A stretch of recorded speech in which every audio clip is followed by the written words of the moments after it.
Well, I was born a coal miner's daughter in a cabin on a hill in Butcher Holler.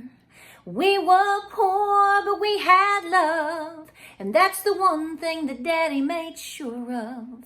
He shoveled coal to make a poor man's dollar.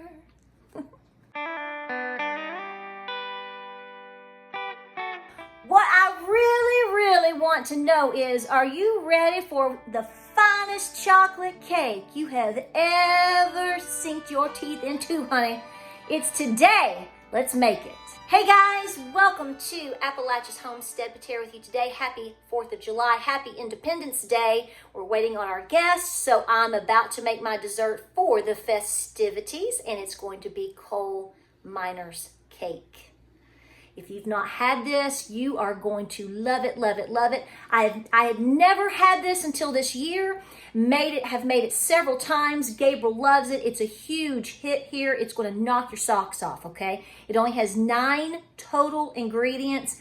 Very simple to make. You're going to love it. And you know what I like about this recipe is it's easy to make. It's wonderful to indulge on it the day right as you make it, right? But it's even better the next day. So if you have an event for tomorrow or maybe for the potluck or wherever you're going, this is a great item to make the night before. Let it set up just a hair, and honey, I'm telling you, it's going to be the hit of the party. Let's get going. Okay, I'm just telling you, you're not going to believe the wow factor that comes out of this, but believe me when I tell you, okay? I'm not a huge chocolate cake person, but I'm telling you, this won me over. First things first, get you just a plain, simple Devil's Food cake mix. This is from Aldi. Get whichever one you want, sister, but you want the Devil's Food, okay? Then this is the ShamWow of the whole deal. This is your cherry filling, your pie filling. This is I use the whole 21 ounce. This is from Aldi too. Imagine that, y'all. I use the whole deal here, okay? You're going to need some chocolate chips. If memory serves, we're not going to be using the whole 12 ounce here, so I'll have to use just half the bag or maybe a little bit less. But you're going to be using chocolate chips. I always buy the little mini ones, the little tiny babies. I love those. And it's going to melt faster too. You're going to need you a stick of butter. Mine is salted. You can use unsalted if you want. I figure it's not going to make that much of a difference for you, so don't sweat the small stuff. You're going to need you some vanilla. Then you're going to also need a cup of sugar. I went ahead and just pre-measured that real quick. That is a full cup of sugar. Then you're going to need pecans. Now, if you're allergic or have some issue with that, you can omit it, okay? That's up to you. You can even chop these up a little bit finer if you'd like, but this is about a half cup. I pre-measured that already just real quick. Then you're going to be using not a full can, but a fourth of a can of evaporated milk. Got it from Aldi. Imagine that. And then, of course, looky here, you're going to be using 2 eggs. These are farm fresh. Fresh is best. So this is what we're going to be working with. So let's get rolling. All right, guys, we are going to be making this cake at 350. So make sure you get it preheating and getting it rolling right there as you start to get your ingredients together. So you're going to bake it again at 350.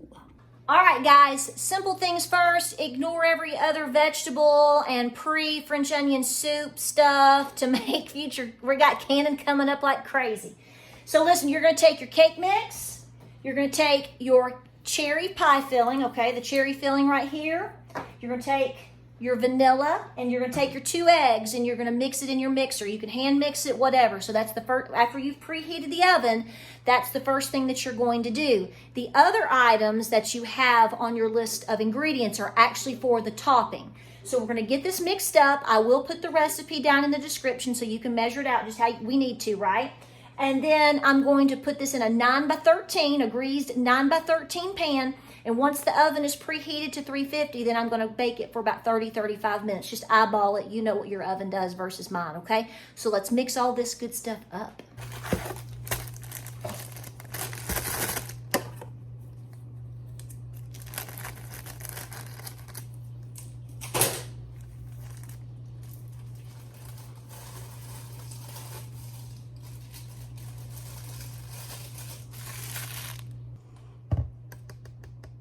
Your vanilla is 1 teaspoon. If I haven't mentioned it yet, who knows if I have. It's 1 teaspoon.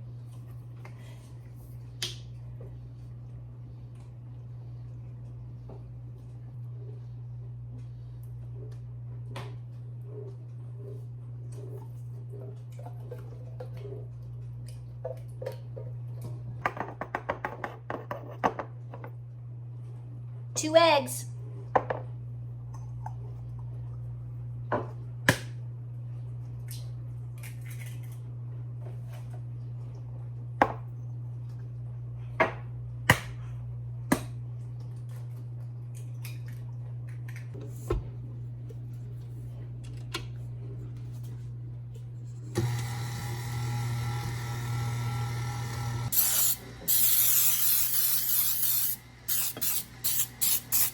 All right, you might want to just make sure that you get it off of the sides. I know I'm moving around the camera.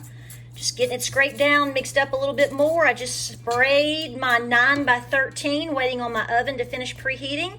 It'll be ready to put into the oven and bake for 30 to 35 minutes. Like I said, just keep an eye on it.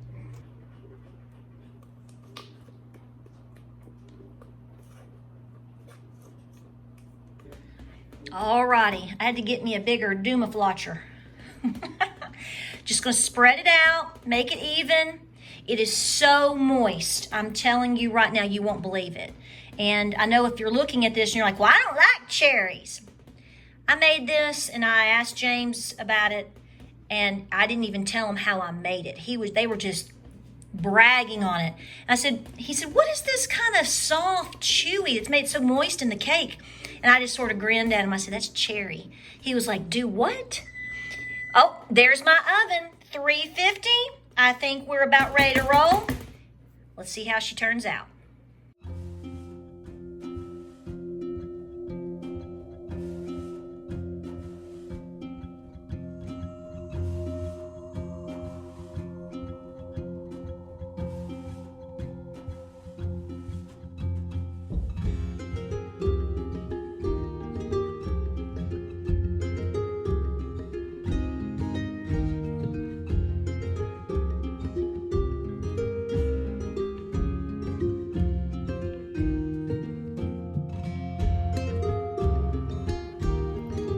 Okay, so we have about 5 minutes left or so on the cake, so I'm gonna go ahead and start the topping, the chocolate topping. You want to make it hot and you want to add it to the cake when the cake is hot. So let's get rocking and rolling. Okay, so we're gonna add our stick of butter, which I've put into 5 different little plops right there so it'll melt quicker. I'm gonna add the 1/4 cup of the evaporated milk right there. 1 cup sugar, plop it on in there. We're gonna add our pecans. I went ahead and chopped them, as you can see, a little bit more, put them right in there. We're gonna turn this on a low heat, y'all, low heat. And then we're gonna add about 6 ounces, give or take, of our chocolate chips. I like the little ones. We're going to let this start to simmer on a low heat, and then we're gonna bring it to a low boil for a strong minute, and then it's gonna be ready to pour.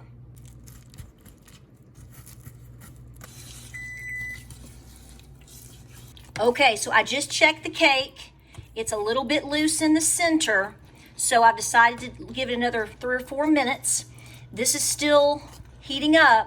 You definitely want to keep your eye on it because you do not want to burn it, okay? So at the time that you are making the topping, which is delicious, you need to stick with it, okay? Don't walk away from it because you will go really quick from just a slow, light, medium simmer to the boil. Stick with it, y'all.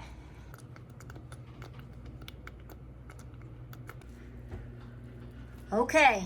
We are right at 35 minutes for this one. So 30 to 35 minutes, nice and firm. I'm just gonna let it sit here for just a few minutes, turn the oven off so it doesn't collapse in the center, just for a minute. My guests are arriving. I have got to hurry. This is fresh out of the oven, hot as blazes, okay? So here is the topping, hot as blazes. And I want you to see this. Ooh, child, what are you talking about? Come over here.